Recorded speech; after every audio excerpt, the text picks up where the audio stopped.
We hope you enjoy this episode of the Modern Divorce Podcast. But first, an important message for our listeners. Embarking on a new chapter? Zach Nutzman of the Darwin Wall team at Realty One Group is your go-to real estate expert in Arizona, specializing in guiding couples and families through their real estate needs while experiencing a divorce. Modern Law's trusted partner, Zach, brings expertise, confidence, and compassion to your real estate journey. Let him help you navigate this challenging time. Zach Nutzman, your modern solution in real estate.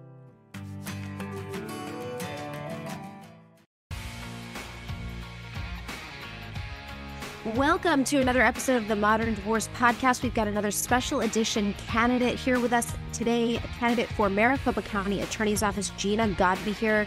Gina, welcome to the show. Thank you for having me. It's a pleasure. I'm so happy that you're here. We in the East Valley have recently had our eyes very, very closely fixed on the justice system and on local politics because it's become so relevant recently. And I don't know that it was for a lot of us. So I really appreciate you being here to talk about your candidacy, your background, how you would approach some of the problems that we're seeing. So before we dive into that, would you tell us a little bit of background about you and what brought you to where you're at now? Yeah. So first of all, I'm a fourth generation Arizona native. I live in the West Valley. I'm a mother of two daughters, and my husband and I have lived in the Goodyear area for about 30 years now. Before that, I started my career with the Maricopa County Attorney's Office as a prosecutor. I spent 25 years there. I managed manager for 16 of those years. I tried over 100 cases, mainly gangs, violent crimes, homicide cases, and I trained hundreds of prosecutors in my time there. I stepped down in about 2021 to be the city prosecutor in Goodyear, where I had exposure to seeing a number of cases that used to be felonies being downgraded to misdemeanors and sent to the city.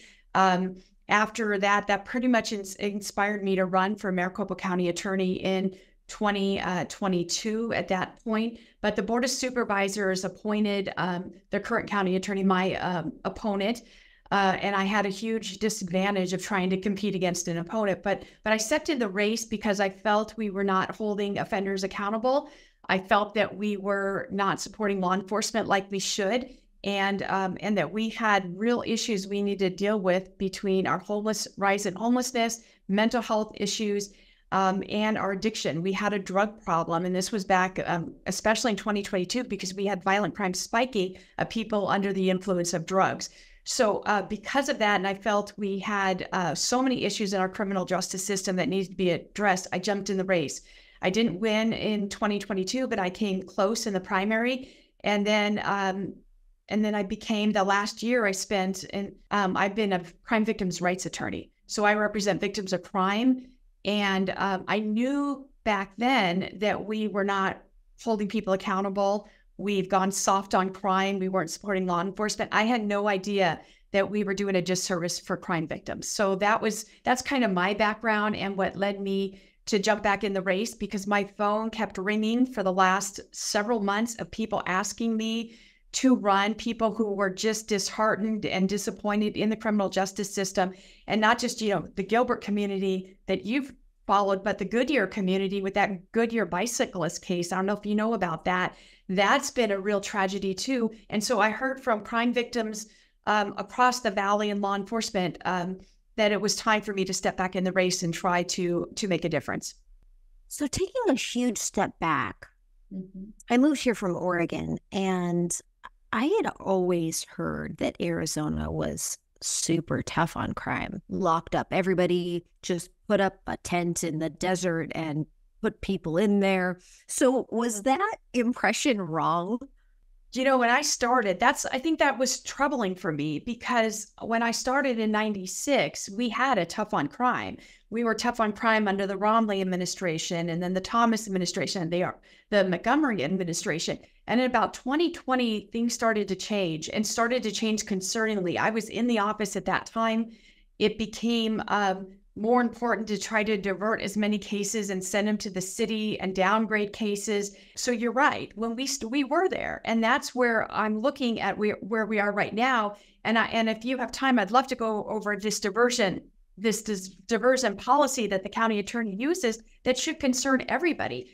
But we have real issues right now, and we are diverting violent offenses. We're diverting cases even when victims of crime are objecting. We're still sending them into diversion, and our victims have lost their voice in the current criminal justice system. So someone who spent my career fighting for this community since 96, I don't like what I'm seeing one bit. And we have real threats coming across the border. We have an unsecured border. We had 42,000 unaccounted for minors that we don't even know if they're going to end up in the sex trafficking or human trafficking areas.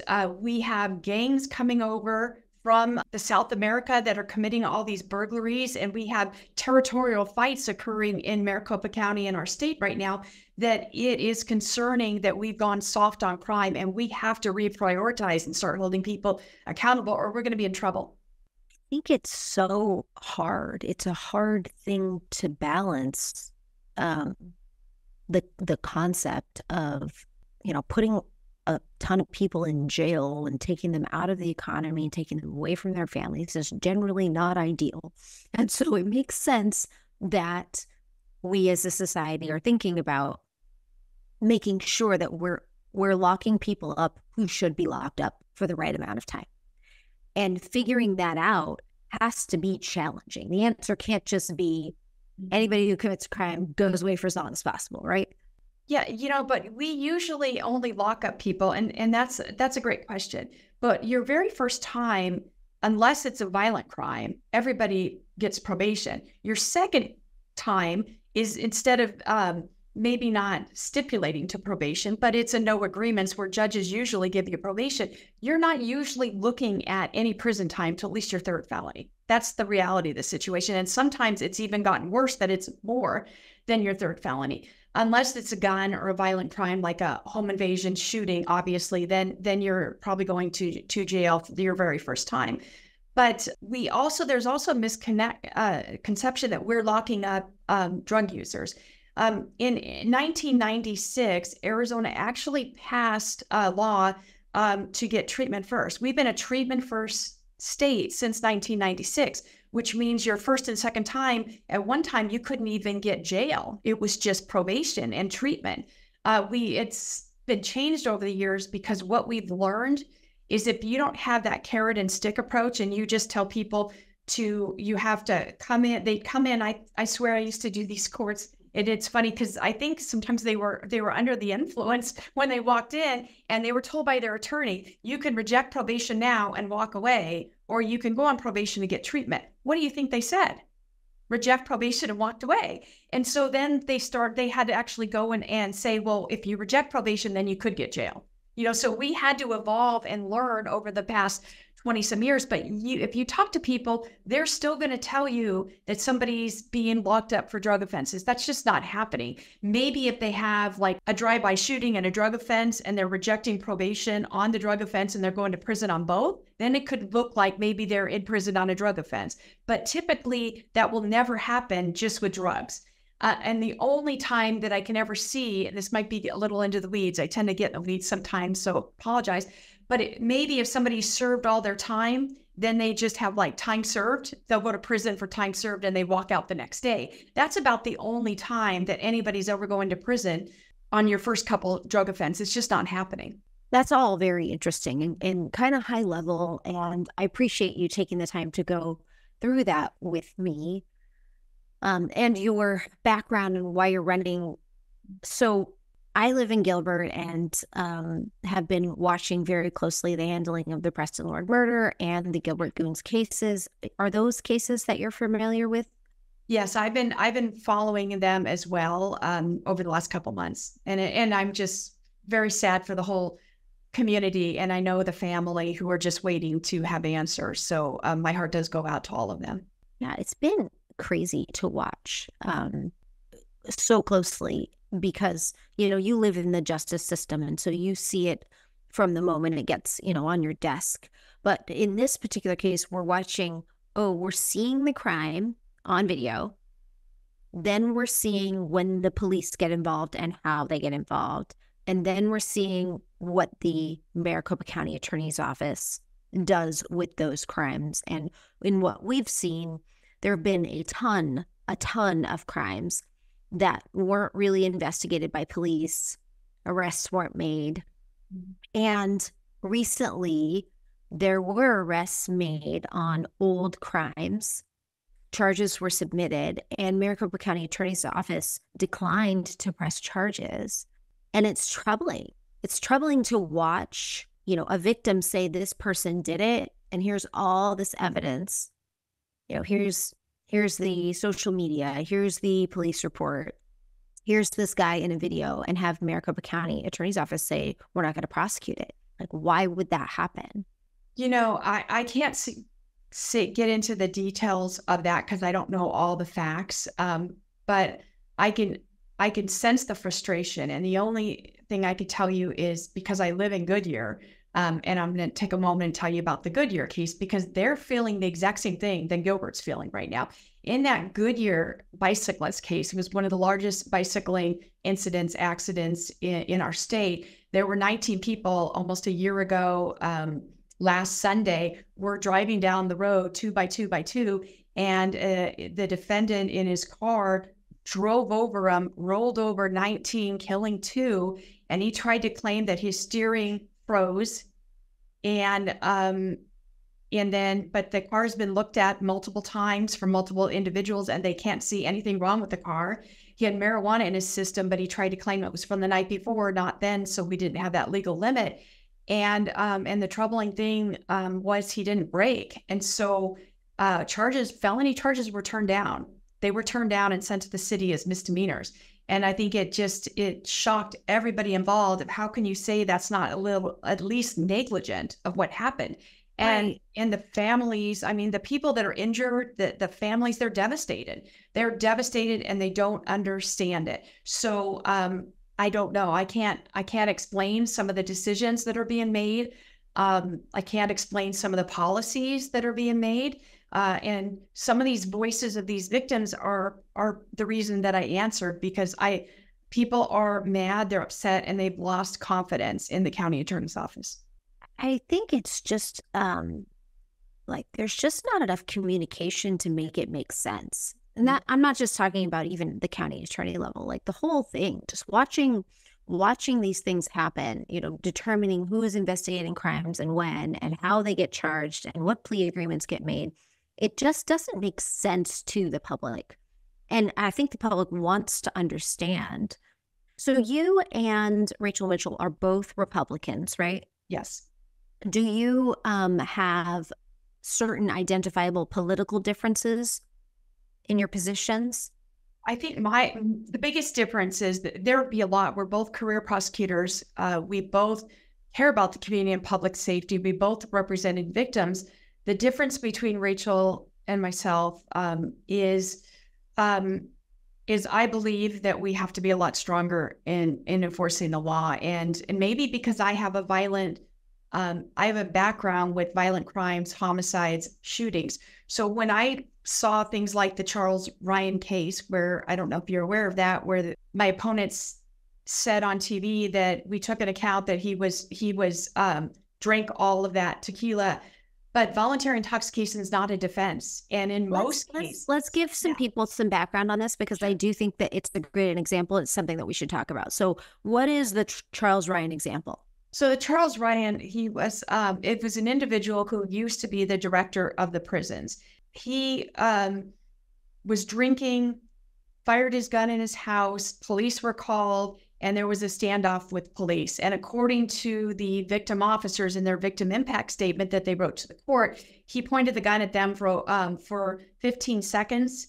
He barricaded himself into the house. They had to shut down the neighborhood. They had to spend extensive resources out there to try to take him into custody. And it lasted for a substantial period of time. And he did point the gun at them. Typically, when that happens under the policy of the county attorney's office, when you point a gun at a police officer, you're supposed to go to prison. It is one of those violent crimes that usually results in a prison sentence. In this case, even though Tempe police filed it as a class 2, the county attorney charged it as a 6. a 6 disorderly conduct. And at that time, my opponent said that there was no information that he really pointed the gun for an extended period of time. And I remember back in 2022, I was concerned about that because there's no requirement in an aggravated assault case for a pointing. Pointing is not required. It is reasonable apprehension. Bigwig at the prison system gets drunk, has some sort of a meltdown, shoots his gun inside his house. Police get called. There's a standoff between him and police where he points a gun at police. And he is charged with disorderly conduct. He is charged with disorderly conduct. And then 2 years go by. He was just sentenced recently. And at the sentencing, even though the 2 victim officers asked the court to reject the plea and asked for consequences because he did point the gun, the defendant was given 6 opens and he was given no jail, didn't serve a day in jail, and 6 opens. So it looks like a sweetheart deal was given to a political insider. And this is why some of the people don't have trust in the criminal justice system. Well, right. None of that feels good, because we know if this was not a bigwig, if he had been Black, if he had been Hispanic, it would have been a justifiable shooting. That is the reality of what we have watched. And so it makes me so uncomfortable to watch the justice system play out in such an unfair way. Well, I think that's the trouble, because I was a manager for over 16 years, and I trained attorneys, and there's a cardinal rule. You treat similarly situated defendants the same. Justice is supposed to be blind. And so when you see this, it is almost impossible to be able to compare this case to every other case in the criminal justice system and how it's handled. And I know that they tried to explain it away, and but it ignored the norm and the written policy that said what the norm is, and that is prison. So I'm troubled by decisions like this that are being made that have had weight of why people don't trust the criminal justice system. And I'd love to go over a little more, if you got a second, to tell you something else that's just shocking. Definitely. And then I'd really like to know from you, if you were in this position, how would you make sure that people of different races and different socioeconomic statuses are treated similarly when there's so much discretion built into every single level? So I'd really like your opinion on that. But please tell me. Absolutely. I'll do that first. So every time we were given a deviation, what they call a deviation, where they would ask for a different plea under the plea agreement, it had to be something unique and something different. It's not that this is an aberration. He comes from a good family, because what about the people that came from a bad family and didn't get a chance? It's either a good family or a bad family. Usually we looked at the circumstances of the case. And so that is always done. But in this case, most defendants, a lot of them get into these situations, and it could be that suicide by cop situation. But that's unfair to the officers, because you're putting the officer in a situation where they're fearing for their lives, so they will shoot you, because that's your goal. Your goal is to put them at fear, so they shoot you. And officers did not join the forces to be executioners. And when they have to be in that situation, it is high stress for them. There's emotional damage that it creates to them.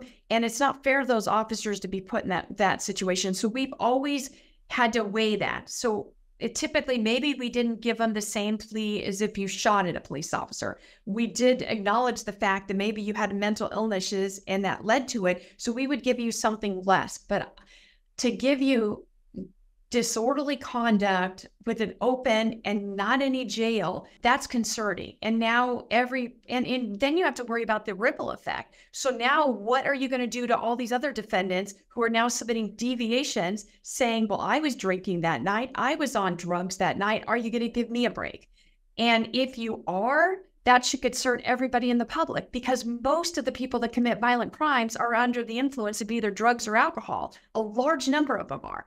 So if we're going to now suddenly make an excuse, even though, keep in mind, it's not a legal defense. A jury's told voluntary intoxication is not a defense.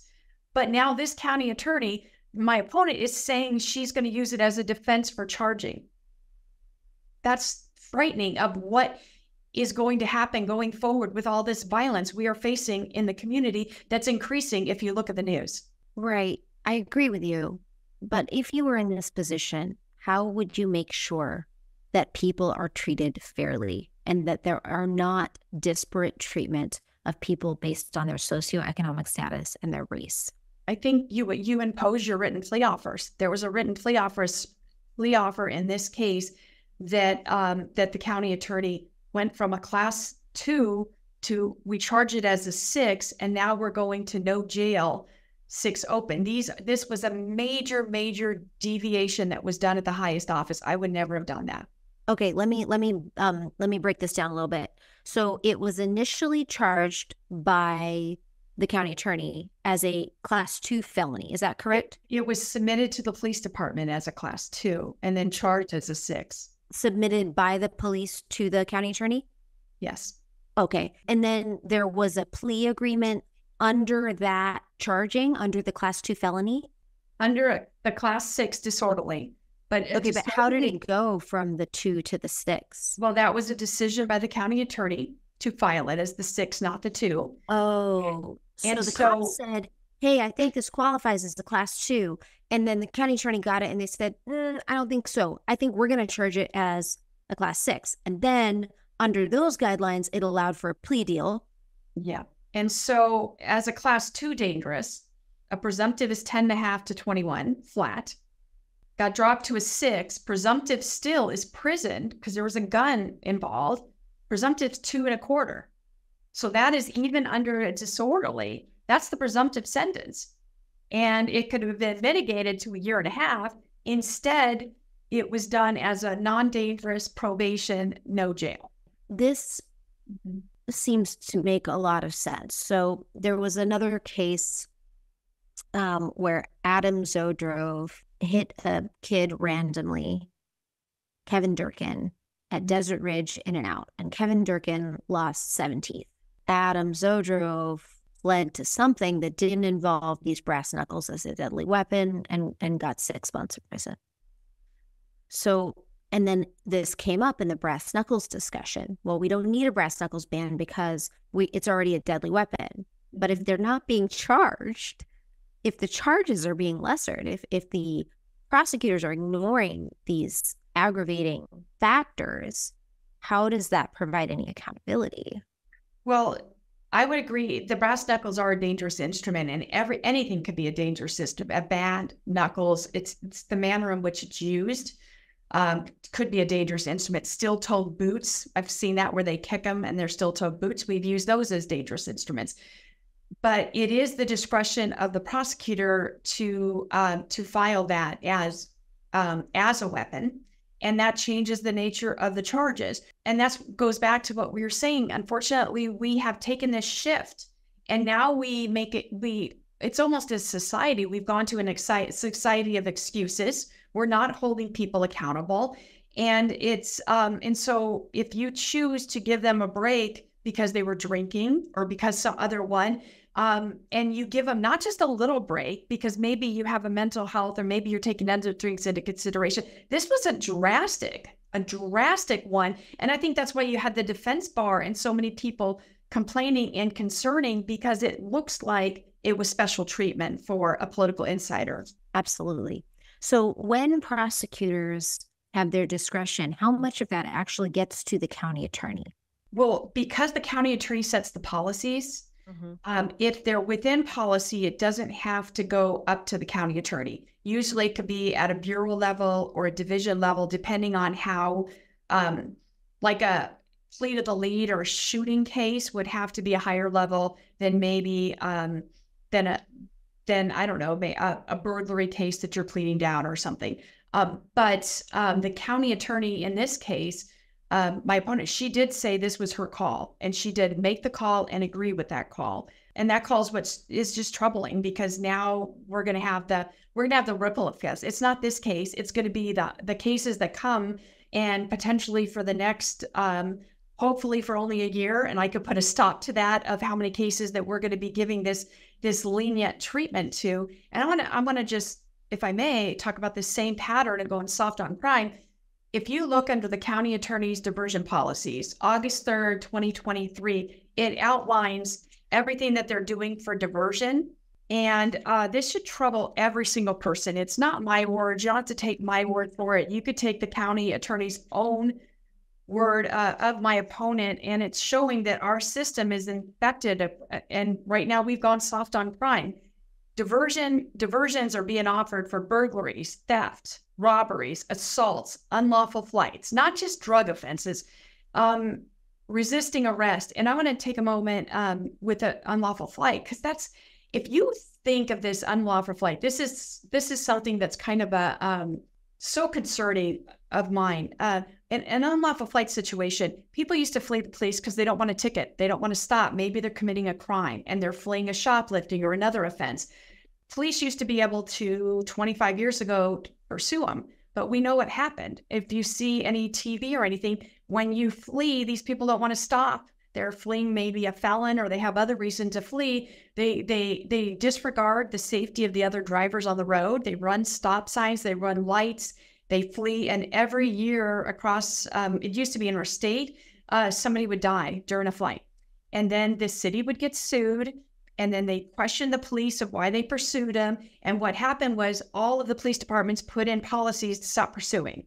And so the number of pursuits that we even got was so lessened, because unless you had like an air unit going over to be able to monitor them, they couldn't catch them because they just fled and the police couldn't pursue them. So if an air unit can keep an eye on them and we can ID them, we were able to bring them into the system. So for 20 years, we used to say, that's a designated felony because you disregarded the public, and we're going to send a message to you that flights are not acceptable. And we didn't necessarily, it doesn't mean prison. It just meant you had a designated felony on your record. Now, I look at this number, 107 people who had unlawful flight last year were given diversion, which means a couple classes and the cases were dismissed.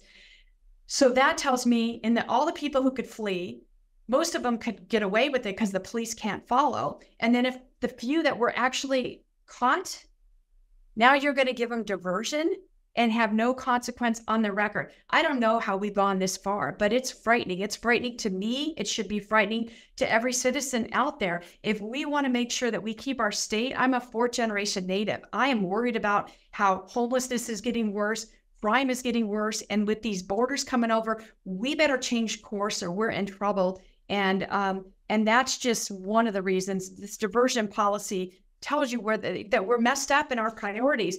You look under and it says other charges that went to diversion: endangerment, unlawful imprisonment, kidnapping, arson of an occupied structure, going on. And this whole list, including impersonating a police officer. Why are we giving these cases diversion? So what you're telling me, this report is from the last year? It is the dated August 3rd, 2023, and it is showing what occurred during the latest one was 2022. We do not have the 2023 numbers. I want to see the 2023 numbers, but what I'm being told by people in the system, the washout calendar of diversion is terrible, and that means these are the people that failed to appear. So I don't expect these numbers to be any better. Can you tell me what it says for domestic violence? It's not listed. Let me look here. It's not listed. It's just listed as assault, so I don't know. But 6.3 assaults. I do know in my role as a victim's attorney that I could tell you. I've never seen it before. I got the domestic violence diversion. They're allowing diversion even when victims object. That never happened. I was a city prosecutor. We didn't allow diversion when victims object. I don't know anybody that ever did that. Never happened under, again, the Montgomery, the Romley, the Thomas administration, that we always honored what victims said. Victims have lost their voice. And the other thing that's interesting to me is you look under diversion for domestic violence, it said like a low to moderate range, you get 10 classes and your case could be dismissed. Moderate to high is 20 classes. Do you know every city that I'm aware of gives 26 sessions before of a diversion? Why is a felony less than a city? So these are some of the things that that I want to point out, and more of how we have gone soft on crime and why we need to take a look at it. And I know the media wants to say everything's great. The county attorney is hard. She's hard on crime. That's not what we're seeing. I only very recently began paying attention. And when I started watching her, she inspired confidence. She seemed like someone who was very competent and could absolutely get the job done.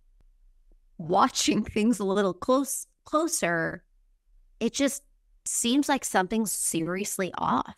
And it's not personal. I have worked with my opponent for 25 years, and I liked her, but we're talking about this change, and she's not seeing it. And I don't know if it's because I've tried over 100 cases, and mostly violent crime cases.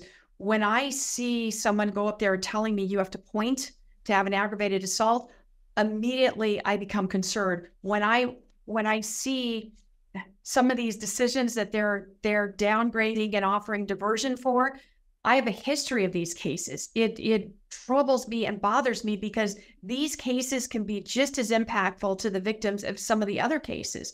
I remember one victim, even a lot of people say property offenses, and there's this thought, oh, it's just a property offense. But I've had victims who've had all of the memorabilia of a lost loved one stolen.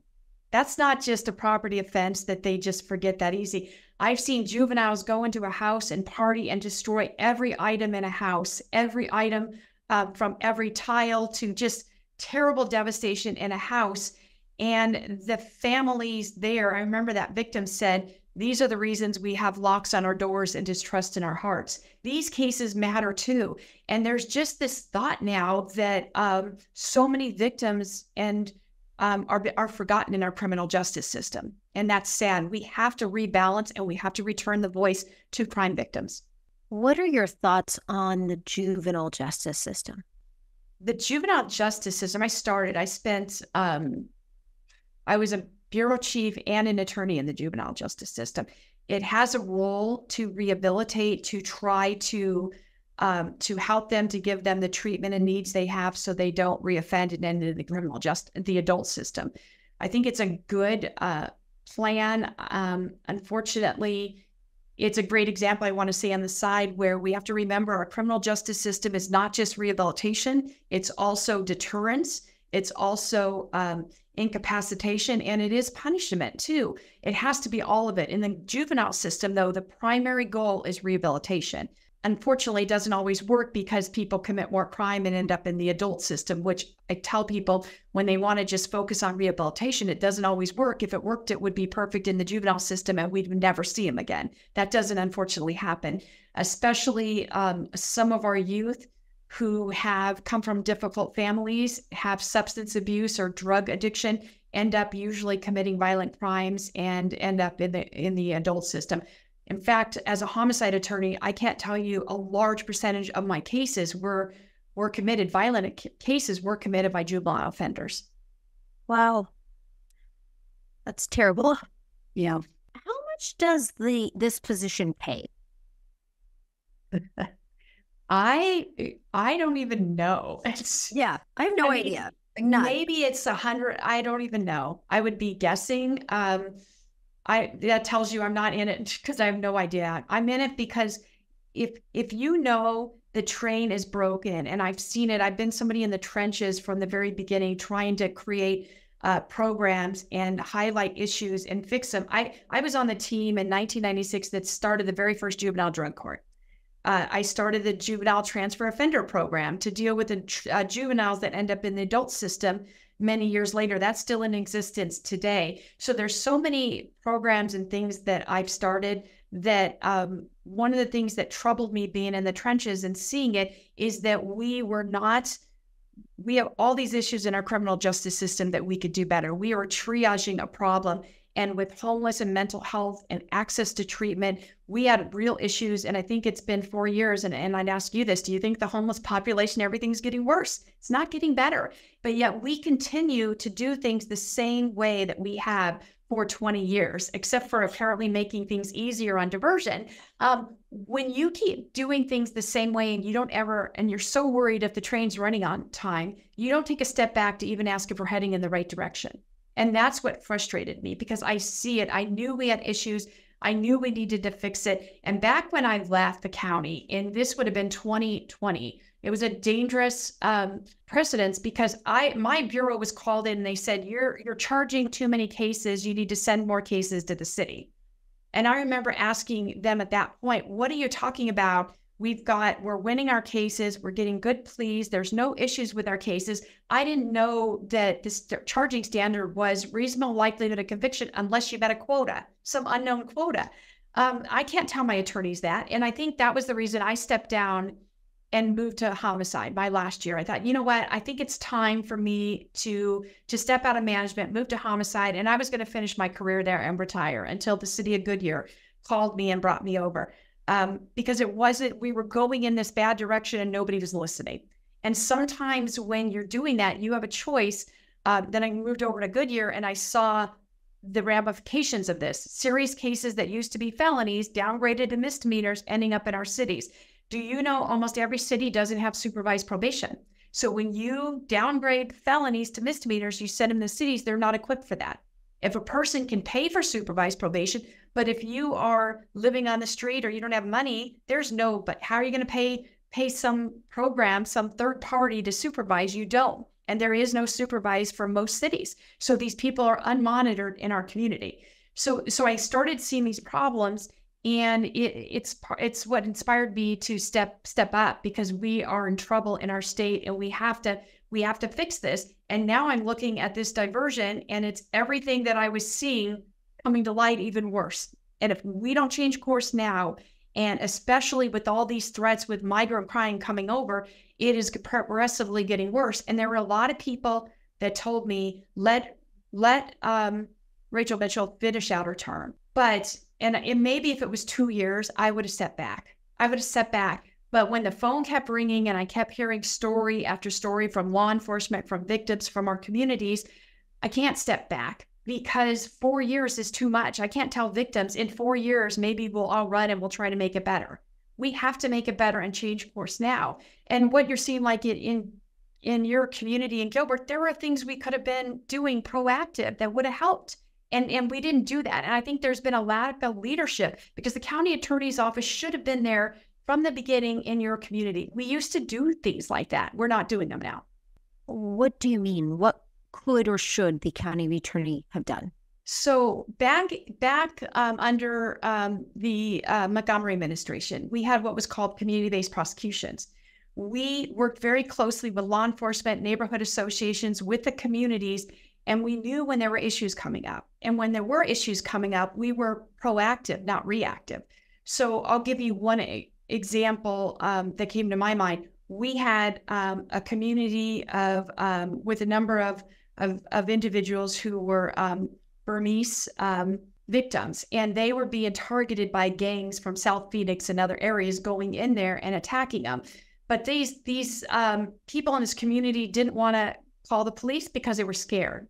They were scared because in their country, the police were the enemies. And so you didn't trust the police.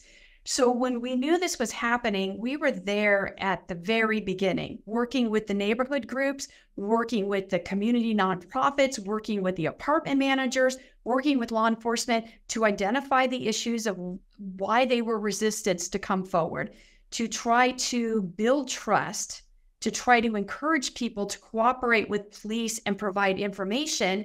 And we had that leadership in the community, and it resulted in justice. We identified people, we prosecuted cases, witnesses came forward, and we were able to get justice. And so what I mean here is this was months of a lot of people not coming in and encouraging the youth and the people. Videos were out there, but people were scared. And I understand that.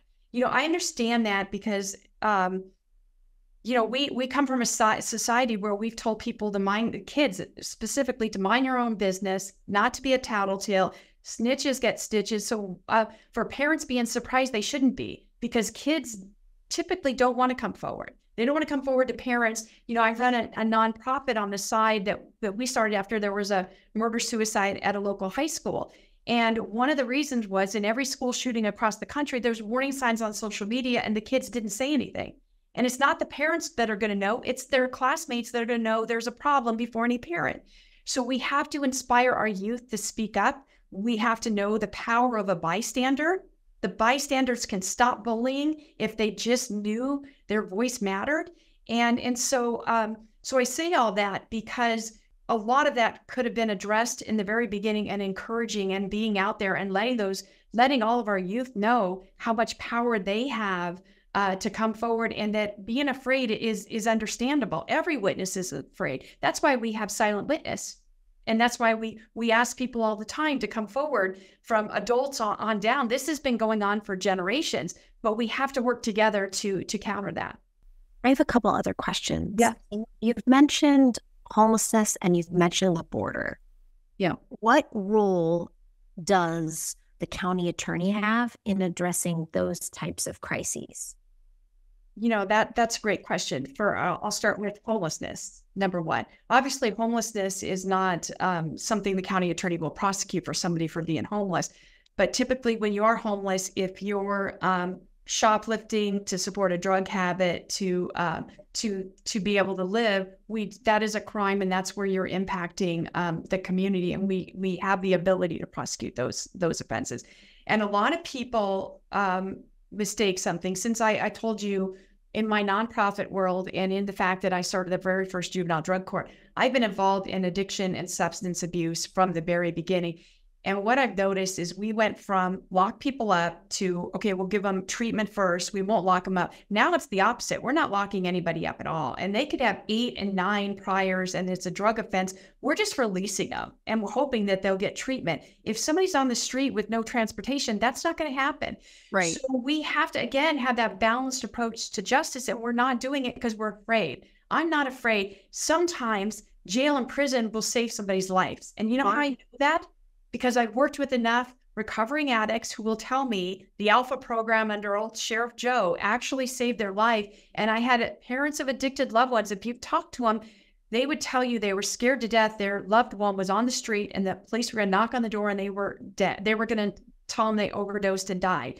They were so happy finally at some point when they were in prison or jail, because maybe they'll get clean and get the treatment that they need. I want treatment in jails and prisons, but we cannot be afraid to lock people up, because if they're on the street, they're not going to wake up one day and be cured of their addiction. They will overdose and die, or they're going to commit a more violent crime because they're under the influence of that drug. And so that's the thing with homelessness. Is we want to help people. We want to get them off the street. We want to get them treatment. But if they commit crimes, we have to hold them accountable too. And sometimes it is their last hope, that last lifeline that they can have and their family can have, so they can break that addiction.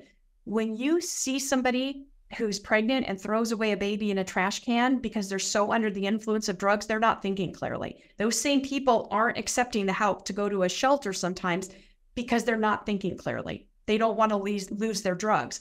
So having that break when everything else has failed sometimes is the only last resort, and we have to be able to do it. And it is compassionate, and it is still helping them. But we have people that are too afraid to see that. And maybe because they don't have the experience I do of working in this community, that I know, and I've seen people who found the other side and been able to do that. So that's number one with homelessness. You can, when you don't use homelessness as an excuse to not prosecute anybody because they're homeless. I don't think that that's the appropriate way to go. The second thing is the border. Obviously, we don't have anything to do with the border, but I mentioned the border because look at how many people are coming over.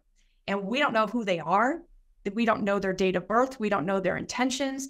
We have no idea. A lot of their when they say almost military age individuals coming, we would be foolish not to anticipate that some of them are coming over to do bad things to us. And And I think they've all said that there's security risks coming over. So we have to be vigilant, and we have to make sure that we are on top and prepared for the damage of this open border that could be something that we may not see for decades to come. I think everyone will tell you they expect sooner or later that there is going to be another terrorist attack. There's going to be an issue coming over because we have an unsecured border, and we are at risk with that. So what the county attorney can do, to answer your question, is we can make sure we're working close with law enforcement. We can make sure we're identifying these gangs that are coming over from other countries, and we use all the enhancements, and we use the full weight of the law to be able to keep our community safe. A couple other questions, if you have time. Sure. If we start locking a lot more people up for a lot longer, how does that get paid for? Well, I don't know if locking up for a lot longer, it's just locking up the right people. And also, and even if you have a felony offense and you have some jail, it's not necessarily locking everybody up just to not give them diversion. And especially with diversion, when you look at diversion, I guess it's a question here. When you look at diversion and you say 2,670 people went through diversion, 52% were successful, 47% were unsuccessful. And then you look back in a year, 15% had arrests of the ones successful. So when you're talking about continuing resources of police and additional victims, you do have to compare that. That's a cost as well of additional victims in our community, of police having to go around. And when you let people in, you have the merry-go-round in our justice system. That's a cost too. So I guess the issue where I would like to see, when I say better in the whole justice system, I want to see better treatment when people are in custody. I want us as a community, and even though it's not my call, I will be lending my voice and fighting for it, better reentry programs when they get out of prison. People should be held accountable, but when they get out of prison, the second chance programs and the ones that actually help reintegrate those individuals into our community, some of them are amazing. We have a 40% recidivism rate from people leaving prison. Some programs have 7%. Why aren't we championing those programs? Because that's 30% of the individuals that got melded back into our society, and now they're father figures for their children. So maybe we can break that cycle. And we can then save cost in down the road, because the same people aren't committing offenses. That's where we're going to save the cost. Actually fixing the gaps to treatment that is so needed in our society. And I won't be able to do that on my own. That is a complex issue. But having a leader who's committed, who sees the value and the need for it, and bringing the right people to the table to be able to address these issues, that is what is needed going forward in our community. Absolutely agree. Let me ask this another way, because I don't actually understand how the budgeting for prisons work. Yeah. Could that be one? How does that work? How do we pay for all the people that we have in prison? Because how do we accurately predict who's going to be in prison or how much money we should allocate when crime is going up or down? That is done not at the county level. That's the state level. So that's done by the legislature, and they proportion so much budget for that. So obviously, when you're talking about, as long as you're locking up the right people and they're violent offenders who should be locked up, the legislators should find the money to protect our community and to lock up those individuals. If they have to reallocate money a certain way, and I think the community would want that. People want to be safe. People do not like the fact that they turn on the radio or turn on the TV every night and it's one shooting and one person murdered. It's one thing to say diversion if we can ensure that the community is protected, but at some point, there's a big difference between diversion, probation, intensive probation, some jail as an incentive to try to deter people, and prison. We have to use all of those mechanisms available to us. We shouldn't just be so worried about cost that we are putting our community at risk because we're not filing charges. That's not anything that I believe that should happen, nor would I stand for that as the county attorney. Okay, so the last thing I want to talk to you about is the Preston Lord murder. Yeah. So Preston Lord was murdered in October. the end of October, and the Queen Creek Police Department, they brought in the FBI to help with the investigation. We haven't heard anything about the FBI in a long time. So can you tell us, what does that mean? Where did the FBI go? What was their role? Well, that I can't really tell because I'm not part of that team but if the FBI came in, they probably came in to help. They came in to use resources because they have additional resources. Maybe if it was a weapon offense, they could be trying to trace guns. This wasn't unfortunate. This was not really the weapons one. So maybe it's more of analyzing videos, trying to make them so I don't know, sometimes when videos are hard to see, they might be trying to enhance videos. That could be a role. It could be helping with cell phone or data. There's a lot of things that the FBI could be assisting with. It would just be speculating at this stage. And is it possible that they're still involved, or is it likely that they're done? It's not, because charges haven't been filed, I would anticipate if they were called in that they're still at least offering to help until through the resolution of the case. Okay. The Queen Creek Police Department Chief, Bryce, came out and said, we know who did it. We know who killed Preston. We know why. We've known since a week or two after the attack. Everything we've found since then has only bolstered what we know. That is what he's told us. They, Queen Creek, submitted charges to Maricopa County office December 28th, 2 months after Preston's beating. Is that time frame between October 28th to December 28th something that you would expect when we also have the police chief saying, we know who did it, and we knew right away?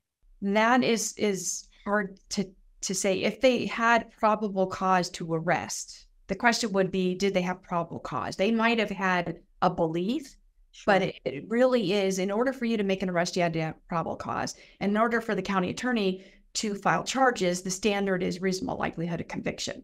That's kind of where we are, that I don't know without seeing the evidence, and it would be improper to speculate as to that. But if the police chief believed they had probable cause, they probably would have made an arrest. So knowing and being concerned that they did, or maybe they thought they had probable cause, but they weren't there at reasonable suspicion yet, and they didn't want it turned down. Maybe they were holding back. I don't know, but usually they are typically in communication with the Maricopa County Attorney's Office.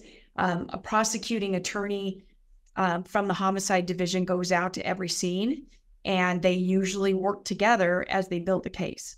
Okay. They submitted charges for 7 different people. Does that mean, when they say that, does that mean that they have named their 7 people and what they're proposing that those 7 people be charged with?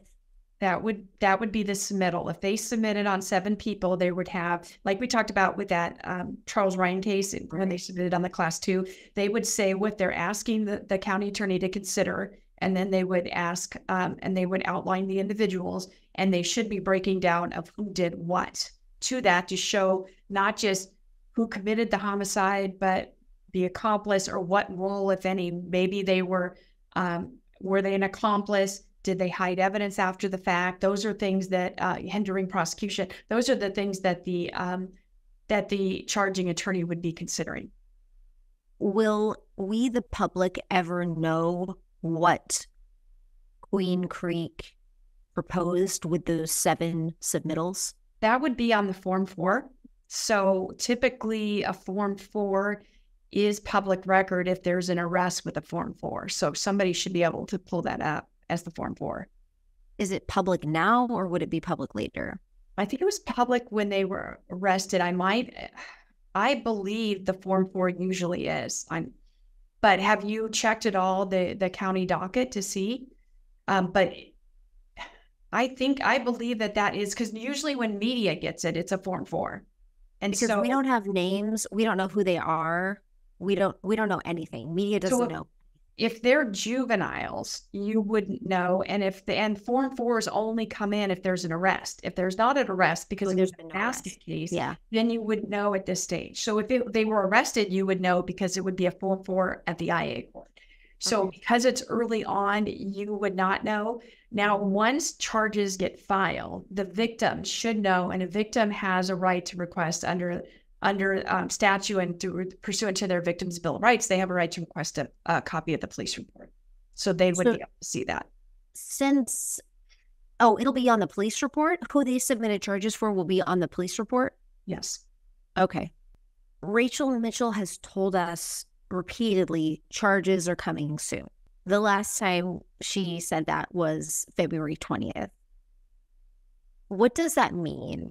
Because what we feel like it means is probably not what it actually means. I don't know, because we don't know what charges and when. And then the next question comes in is after charges, what are the plea agreements going to look like? These are all things that we have to wait and play out. I mean, right now I'm a crime victims' rights attorney, so I represent victims of crime.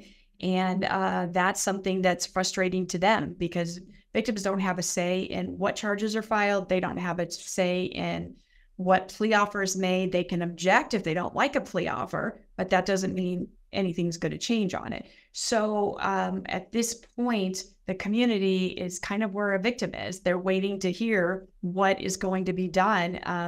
And a victim at least has a right to voice their concern and it has a right to confer with the prosecutor. The community really doesn't. And so maybe they'll explain it, maybe they won't explain it. You mentioned plea deals. Could that be happening now before charges are brought? In this situation, I would doubt it. There are some cases that the county attorney will do risk assessments, especially some sex cases and stuff where risk assessments are done and polygraphs are done, and they will make a plea and tell the victim, we're making this plea, here it is. But in a case like this, I wouldn't expect it because these juveniles, maybe, because there's juveniles involved. It's a little different because everything in the juvenile system is confidential, but I wouldn't expect it. I would expect charges to be filed, the victims to be notified, and then the normal course where plea agreements will be eventually made. Awesome. Thank you so much for all of your time and for answering all of my questions and helping to educate all of us. I sincerely appreciate it and really have appreciated also getting to know you. Well, I appreciate it too. And I don't know to tell any of your listeners out there, I have to get 6,000 signatures to qualify. I did not even step in the race till like 3 weeks ago because as I said, I felt compelled to jump in the race. I felt I had no choice to do this, but I need to get 6,000 signatures really quickly. I have till April 1st. So I don't know if you'd be willing to just post my link online. So if anyone could just help me qualify, you will be able to learn more about me at Gina for Justice. You also, this just helps me qualify. The election isn't even till July 30th, but I hope that you've seen enough to at least want to know more and have an option out there. Because you have to decide what direction we want for the sake of our community. And I want to turn the power of the county attorney's office back to the people, back to the community, and start enforcing the law and enforcing it fairly and justly for everybody. So if that is something that you would even like to see, I'd ask for you to consider at least signing my signature and help me qualify. Yeah, we'll absolutely share that. Thank you. We will share that. We will tell people about where they can put their signature. And then you said the election is July 30th, right around the corner. It's scary. Yes, it is right around the corner. And so I'm still working during the day because I told my husband, he said, I will support you in your run, but you can't quit your job this time. Because last time I actually quit my job because I have a daughter in college. And it's like, I won't quit my job. I'm going to fight. I'm going to fight for the victims. I'm going to fight for the community. But I could sure use some help. So if anyone out there is willing to help me and wants to even communicate or learn more, just go to Gina for Justice and help me sign my petition. Thanks so much for listening to the Modern Divorce Podcast. Remember, anything you've heard today or anything you read online is not the replacement for actual consultation with an attorney and does not create an attorney-client relationship. Even if you called in and we spoke to you, you were anonymous and we don't have your details and you have not become a client of Modern Law. However, we would love to speak with you, or you should seek out the advice of legal counsel or counseling or any other expert near you. And if you have an idea for a show topic or you need to speak with an attorney in Arizona, you can reach me at info@mymodernlaw.com.